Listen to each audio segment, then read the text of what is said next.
Welcome to The Bottom Line. I'm Pastor Rick Utze from Maranatha Community Fellowship in Plain City, Ohio.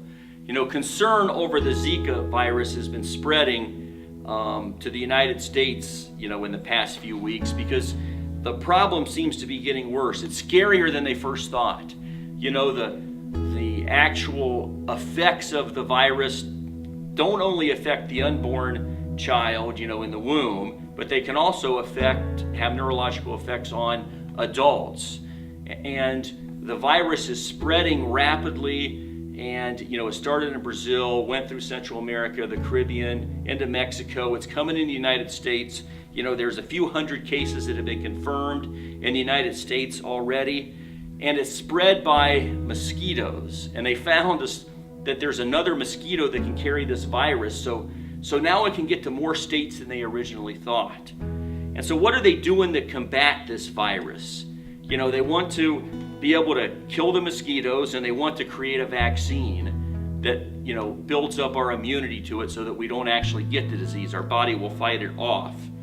And as I was thinking about this virus and how it's spreading and how it's, becoming more of a concern, the Bible tells us about a symptom we have spiritually that is spread to all humanity and causes eternal death, and that is sin. It says in Romans 5:12, when Adam sinned, sin entered the world, and it brought death. And death spread to everyone because everyone has sinned. All of us have sinned. But the Bible not only tells us about this sin problem and the consequence of it, it reveals the solution to the problem, and it tells us what the vaccine can be.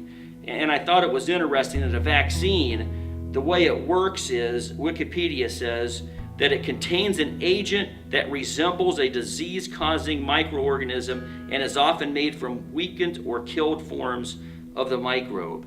And we know that Jesus humbled himself and came down in the form of man. He had to come down, be like us, walk like us, sinless, and then he went to the cross and took our sin upon himself. So all of a sudden, here's Jesus who came down from heaven, in a humbled state, and he took sin upon himself, paid the price on the cross so that we could have life. It says in Romans 5:18, Adam's one sin brings condemnation for everyone, but Christ's one act of righteousness brings a right relationship with God and new life for everyone. So we have life in Jesus Christ. He's our vaccine. He's the one who's come and saved us. It says in Romans 10:9 that if we confess with our mouth Jesus is Lord and believe in our heart that God raised him from the dead, you will be saved.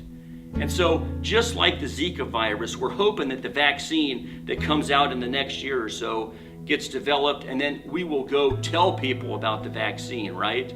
So here's the bottom line. How will they be saved if they don't hear and get the vaccine? And likewise, how will people know and be saved to eternal life and be saved from eternal condemnation and death if they don't hear about Jesus Christ, who's the cure and vaccine for the problem of sin in our lives and everyone else's lives? Thank you for watching, and I'll see you next time on The Bottom Line.